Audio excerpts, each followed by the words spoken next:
ओम नमो भगवते वासुदेवाय। ओम नमो भगवते वासुदेवाय।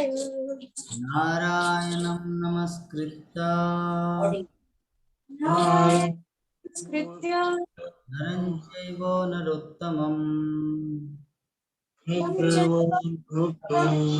देवीं सरस्वतीं व्यासं सरस्वतीं व्यासं ततो जयमुदीरये।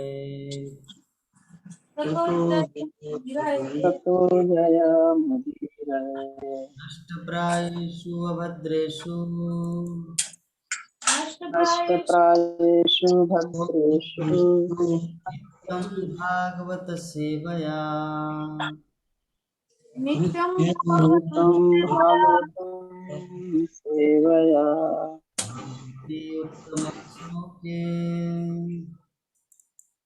भगवती श्लोके उत्तमश्लोके भक्तिर्भवति नश्यते। भक्तिर्भवति नश्यति।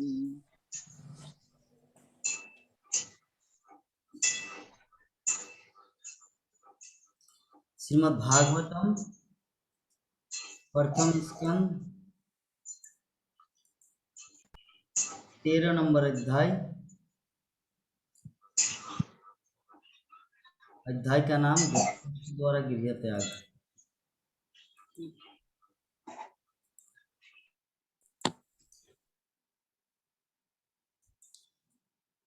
श्लोक संख्या 1। First canto chapter 13 text 1। सूत उवाच सूत उवाच विदुरस्तीर्थयात्रायां विदुरस्तीर्थयात्रायां नेत्रयादात् विदुरतीर्थयात्रायां मैत्रेयादात्मनो गतिम् ज्ञात्वा गान्धारिस्तत्तन्पुरम् ज्ञात्वा गाधस्तिनपुरम् तया वाप्त विवित्सिता। तया वाप्त विवित्सितः। सूत उवाच सूत उवाच विदुरस्तीर्थयात्रायां विदुरस्तीर्थयात्रायां नेत्रयादात्मनो गतिम् मैत्रेयादात्मनो गतिम् ज्ञात्वा गान्धारस्तनपुरम् ज्ञात्वा गाधस्तिनपुरम् तया वाप्ता विवित्सिता। तया वाप्त विवित्सितः।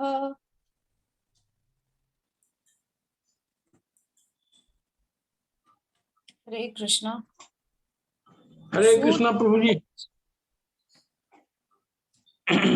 विदु अस्ति तीर्थ यात्रायां सूत उवाच सूत सूत उवाच उवाच विदु अस्ति तीर्थ यात्रायां विदुरस्तीर्थयात्रायां मैत्रेयादात्मनो गतिम् मैत्रेयादात्मनो गतिम् ज्ञात्वा गाधास्तिनपुरम् ज्ञात्वा गाधस्तिनपुरम् तया वाप् विवित्सितः। तया वाप्ता तया वाप्त विवित्सितः। हरे कृष्णा।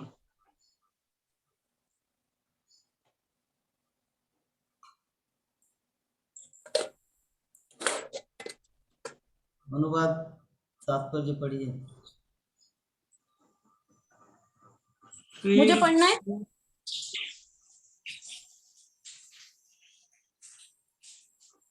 हरे क्या कृष्णा। प्रभु जी पढ़ें? जी पढ़े प्रभु जी क्या? आप पढ़िए। ठीक। श्री सूत गोस्वामी ने कहा, तीर्थ यात्रा करते हुए महात्मा विदुर ने श्री मैत्रेय मुनि से आत्मा की गति का ज्ञान प्राप्त किया और फिर वे हस्तिनापुर लौट आए। वे अपेक्षानुसार इस विषय में पारंगत हो गए। तात्पर्य श्रीला प्रभुपाद। विदुर महाभारत के इतिहास में ये प्रसिद्ध व्यक्तियों में से एक थे। महाराज पांडु की माता अंबिका की दासी के गर्भ से ये श्री व्यासदेव द्वारा उत्पन्न हुए थे। वे यमराज के अवतार हैं। मांडुक मुनि से शापग्रस्त होने के कारण इन्हें शूद्र होना पड़ा। कहानी इस प्रकार है। एक बार राज्य के सिपाहियों ने कुछ टोल पकड़े जो मंडूक मुनि की कुटी में छिपे हुए थे, जैसा कि सामान्य रूप से किया जाता है। सिपाहियों ने चोरों के साथ साथ मंडूक मुनि को भी बंदी बना लिया। न्यायाधीश ने मुनि को विशेष रूप से सूली पर चढ़ाकर मार डालने का आदेश दिया, किंतु जब उन्हें भाला भोंका जाने वाला था तब यह समाचार राजा के पास पहुंच गया। अतः उसने तुरंत ही उनका महामुनि होने के नाते वध रोकने का आदेश दिया। राजा ने स्वयं मुनि से अपने व्यक्तियों की गलती के लिए क्षमा मांगी। यह मुनि तुरंत ही जीवों के भाग्य विधाता यमराज के पास पहुंचे। जब मुनि ने उनसे पूछा तो यमराज ने उत्तर दिया कि मुनि ने अपने बचपन में एक तेज नुकीले तिनके से चींटी को बीध डाला था, इसलिए उन्हें यह कष्ट उठाना पड़ा। मुनि ने सोचा कि यह यमराज की मूर्खता थी कि उन्हें बचपन के अज्ञान के लिए दंडित किया गया। अतएव मुनि ने यमराज को शाप दे डाला कि वे शूद्र बन जाएं। यमराज का यह शूद्र अवतार महात्मा विदुर के नाम से विख्यात हुआ, जो महाराज धृतराष्ट्र तथा शूद्र भ्राता थे। लेकिन भीष्मदेव ने कुरुवंश के इस शूद्र पुत्र के साथ अपने अन्य भतीजों के समान ही व्यवहार किया। कालांतर में महात्मा विदुर का विवाह ऐसी कन्या से हुआ जो एक ब्राह्मण द्वारा शूद्राणी के गर्भ से उत्पन्न हुई थी। अनुरक्त थे और वे उसे निरंतर सत्य मार्ग पर ले जाना चाहते थे। कुरुक्षेत्र के भ्रातृ युद्ध के समय महात्मा विदुर ने बारंबार अपने बड़े भाई से अनुनय विनय की कि वह पांडु पुत्रों के साथ न्याय करे, लेकिन दुर्योधन को अपने चाचा का यह हस्तक्षेप पसंद न था।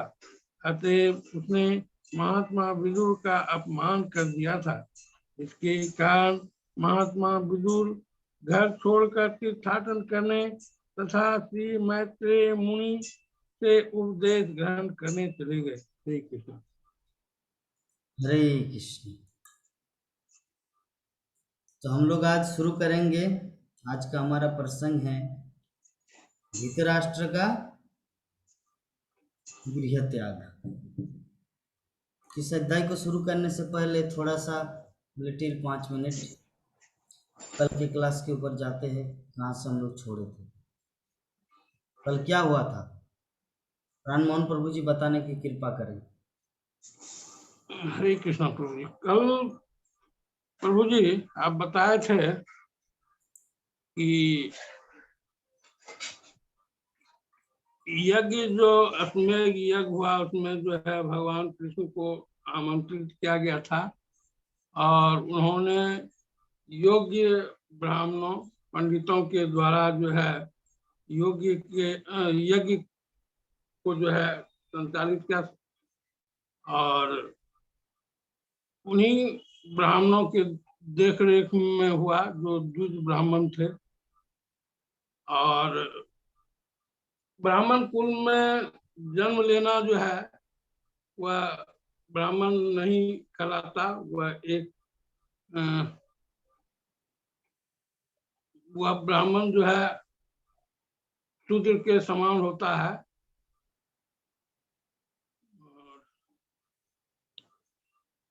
और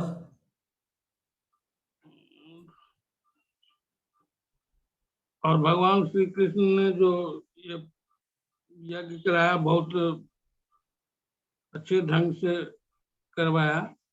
उसके बाद जो है फिर वो लोग सबों का आज्ञा प्राप्त करके अपने अग्रजों का प्राप्त करके वो जो है हस्तिनापुर से द्वारका ले गए।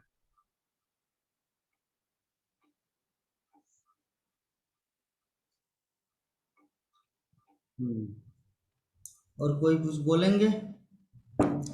भगवान श्री कृष्ण चले गए कहाँ पर?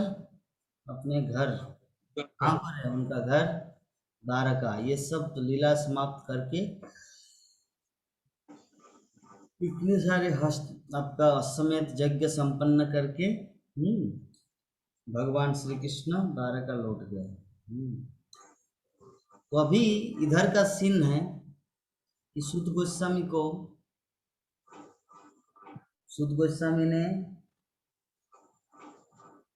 तीर्थ यात्रा करते हुए विदुर ने महर्षि मैत्र से आत्मा की गति का ज्ञान प्राप्त किया और फिर वो हस्तिनापुर लौट आए। वो अपेक्षानुसार इस विषय में पारंगत हो गए। तो इधर हम लोग को पता है कि कुरुक्षेत्र के युद्ध मैदान में हर कोई आए थे, लेकिन एक व्यक्ति नहीं थे, वो विदुर और बलराम भी गए थे तीर्थ यात्रा में, क्योंकि कुरुक्षेत्र के मैदान में भाग नहीं लेना है।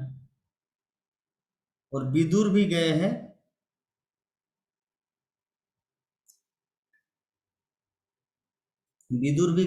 आपका तीर्थ यात्रा में। तो जब वो हस्तिनापुर में लौटे,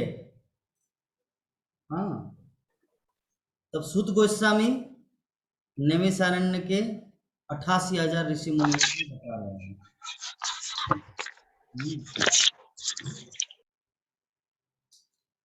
कि विदुर आगे क्या करने के लिए गए थे। वो विदुर वहां पर आत्मा का विज्ञान सीखने के लिए। मनुष्य जीवन किस लिए मिला है? आत्मा साक्षात्कार सीखने के लिए। तो आत्मा का ज्ञान प्राप्त करने के लिए विदुर चले गए थे कहां पर? मैत्रेय ऋषि के पास, जो हम लोग भागवतम के तृतीय स्कंद में देखेंगे। जब तृतीय स्कंद में जाएंगे तब विदुर का मैत्रेय ऋषि से जो संवाद है, जो प्रश्न है, सब कुछ हम लोग तृतीय स्कंद में देखेंगे। तो ये सूत गोस्वामी यहाँ पे नैमिषारण्य के ऋषियों को बता रहे हैं कि जब वो आए वहां से लौटकर, अर्थात हस्तिनापुर लौट आए, तो युधिष्ठिर महाराज अभी विभिन्न प्रकार से उनको स्वागत करेंगे और उनको पूछेंगे कि आपने क्या किया। आप तो विभिन्न तीर्थ यात्राओं का भ्रमण किया, आप तो जमुना नदी में स्नान किए, आपने कैसे अपना जीवन बिताया, आपका रोजी रोटी कैसे हुआ, खाए क्या, फल खा के जिए या किसी ऋषि के आश्रम में। तो इस प्रकार विदुर जो सब कुछ आके बताएंगे। तो विदुर एक्चुअली हम लोग जानते हैं विदुर कौन है। विदुर है आपका पूर्व जीवन में, अर्थात वो थे जमराज। तो जमराज जो थे, तो यहाँ पर इस जन्म में अर्थात द्वापर युग में वो विदुर के रूप में, दासी पुत्र के रूप में क्यों आया? श्रील प्रभुपाद तात्पर्य में मेंशन करते हैं कि दासी पुत्र के रूप में वो इसीलिए आया कि पूर्व जीवन में मांडुक मुनि के श्राप के कारण, मांडुक मुनि एक ऋषि थे और वहां पर कुछ चोर कुछ सामान लेके जा रहे थे। ठीक है। और आते आते देखा अभी तो छिपने का कोई रास्ता नहीं, अभी कहाँ छिपे, तो वो वहां पर मुनि के आश्रम में जाके छुप गए। और सिपाही अर्थात राजा का जो सिपाही, वो आते आते देखा कि यहाँ पर वो चोर छिपे हैं, तो चोर के साथ साथ मांडुक मुनि को पकड़ लिया सिपाही, और यहाँ पर उनको राजसभा में ले आया। राजसभा में नहीं, जहाँ पे सूली है ना, सूली जानते हैं सूली कैसे चढ़ाया जाता है? हम लोग तो देखे नहीं अपनी आंखों से, लेकिन फिल्मों में दिखाया जाता है कि सूली ऐसा होता है कि व्यक्ति एकदम पूरा मर जाएगा तो सूली में उसको बैठा दिया जाता है। जैसे हम लोग चेयर में बैठते हैं तो सूली में बैठना होता है, और व्यक्ति एकदम पूरी तरह से मर जाएगा, ठीक है, सूली। तो सूली पे मुनि को बैठा दिया गया। तो मुनि अपनी तपस्या के बल से, मांडुक मुनि अपनी तपस्या के बल से वहां से अपने आप को स्तब्ध, उस जगह में स्तब्ध कर दिया। सूली उनका कुछ बिगाड़ नहीं पा रहे, वो वहां पर बैठ गए स्तब्ध। स्तब्ध मतलब समझ रहे हैं ना, कहीं पर अटक जाना। आकाश मंडल में कोई व्यक्ति मान लीजिए उड़ रहे हैं, तो उड़ रहे हैं लेकिन वहां पे अगर स्थिर हो जाए उसको कहते हैं स्तब्ध। तो मुनि वहां पर बैठ गए, ऊपर में उसको सूली पे चढ़ा दिया गया, अपने तपस्या के बल पर वो वहां पर मांडुक मुनि स्तब्ध हो गए। तो बाकी जो सिपाही है उन लोगों को थोड़ा डाउट हुआ कि कुछ तो गड़बड़ है, ये तो कोई साधारण व्यक्ति नहीं है, ये तो सूली में चढ़ नहीं रहा है, ये तो मर नहीं रहा है। तो राजा के सामने जाके ये खबर दिया। तो जैसे राजा आया, अरे ये तो मांडुक मुनि है, एकदम महान ऋषि है, ये तो महान ऋषि है, इसको आप लोग क्यों ऐसा किया? तो बोले कि देखिए महाराज, सिपाही बोले, देखिए महाराज, ऐसा है कि चोर, मतलब चोर इनके आश्रम में छिपे थे, तो हम लोग सोचे कि ये इनका मालिक है। राममोहन प्रभु जी, आपका ध्यान किधर है? क्लास सुनना है या बुक पढ़ना है? बाद में ओवरव्यू दे नहीं पाएंगे, अच्छी तरह ध्यान से सुनेंगे तब तो ओवरव्यू दे पाएंगे ना। तो सिपाही लोग क्या बोले, ये भी उसी गुट का है, इसीलिए हम लोग इसको पकड़ के ले आए, इसीलिए पकड़ के ले आए, अन्यथा मैं हमारा कोई इरादा नहीं था इनको लाने का, क्योंकि चोर यहाँ पे छिपे हुए हैं। अगर ये अच्छा व्यक्ति रहता तब चोर को क्यों आश्रय देते? कितना सारा सामान चोरी करके आ रहे हैं, उसको आश्रय नहीं देना चाहिए। आश्रय दे दिया मीन्स कुछ तो कमीशन खाता है, कुछ तो उनको देता है, इसीलिए हम इनको भी पकड़ के ले आए। तो मुनि अर्थात मांडुक मुनि उन लोगों से तर्क वितर्क ना करके, बहस ना करके सीधा चले गए जमलोक। क्यों? उनको पूछना था कि विधाता ने ऐसा क्रिएशन क्यों रचाया, मतलब ऐसे टाइम में चोर वहां पर मतलब घुसे उसके आश्रम में, और ऐसे टाइम में सिपाही भी आके पकड़े। आगे पीछे होना चाहिए था ना, लेकिन बोले ऐसे मुहूर्त में मैं वहां पे आश्रम में हूं, ठीक है, और वहां पर चोर मेरे आश्रम में छिप गया और सिपाही आके पकड़ लिया मुझे साथ साथ।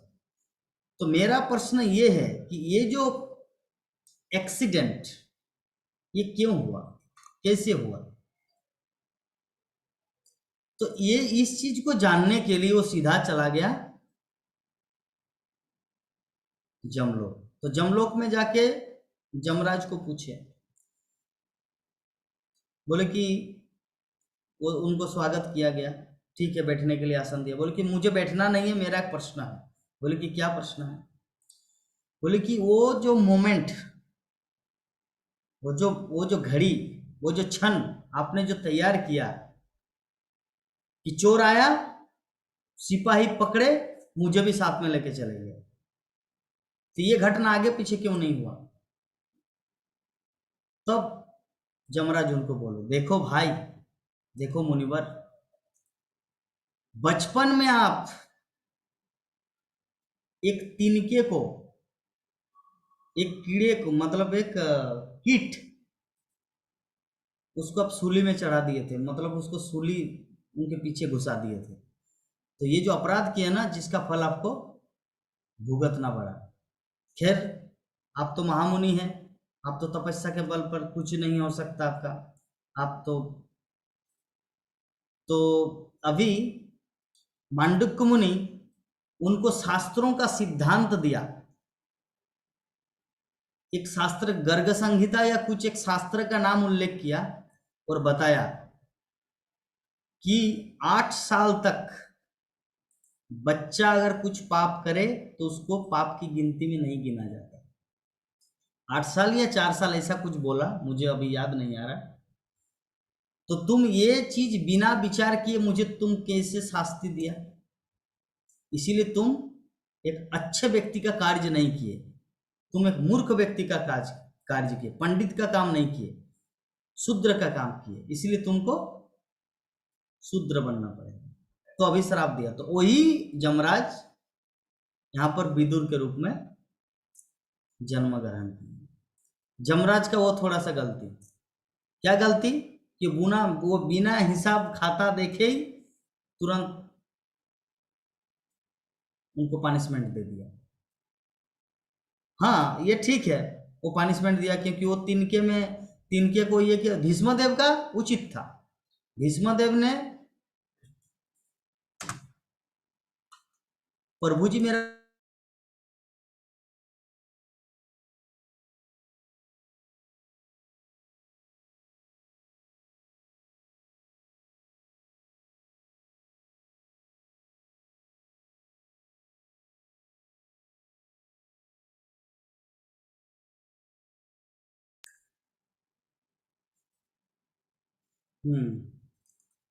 तो हम लोग डिस्कस कर रहे थे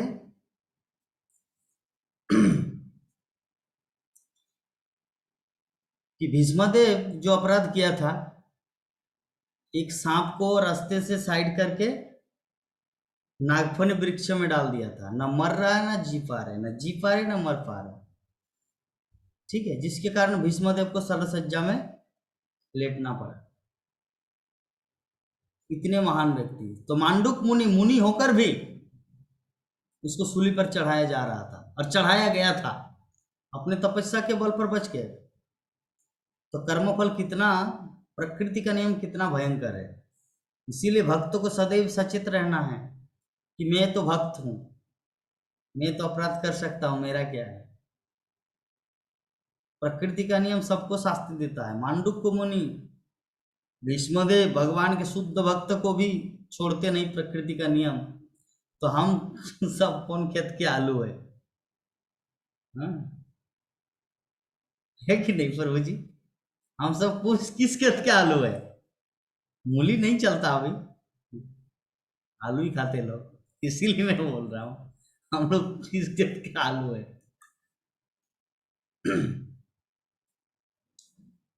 तो विदुर को ऐसे श्राप दिया और विदुर को आना पड़ा। जमराज को श्राप दिया, विदुर के रूप में आना पड़ा। तो त्रुटि कहाँ था विदुर का, मतलब जमराज का, कि बिना हिसाब देखे, जैसे मान लीजिए आप ट्रेन में उठे हैं, एक छोटा बच्चा है और एक एडल्ट है। एडल्ट का टिकट है मान लीजिए 850 रुपया और बच्चे का टिकट है हाफ टिकट 420 रुपया। ठीक है, तो अभी वो बच्चा जो है ना टिकट नहीं कर पाए और बाप के साथ जा रहे थे, तो वो टिटिया क्या किया, लेट फाइन लगा दिया एडल्ट्स का। तो अपराध किया कि नहीं? उसको तो छोटा वाला, मतलब जो बच्चे का जो चाइल्ड टिकट है 420 रुपया, वो आपको काटना चाहिए, लेकिन वो सिटीजन के हिसाब से 850 रुपये ही काट लिया। तो भारतीय रेल उनको निकालेगा कि नहीं, या उनको श्राप देंगे कि नहीं? तो विदुर का वही गलती हुआ था कि ठीक है, आप अपराध किए थे, बचपन में आप ऐसे सूली घुसा दिया था, सुई घुसाए थे, जिसके कारण भोगना पड़ेगा। लेकिन वो एडल्ट था या चाइल्ड था, वो देखना है। शास्त्र में चाइल्ड का अपराध नहीं है, एक अवधि तक छूट है।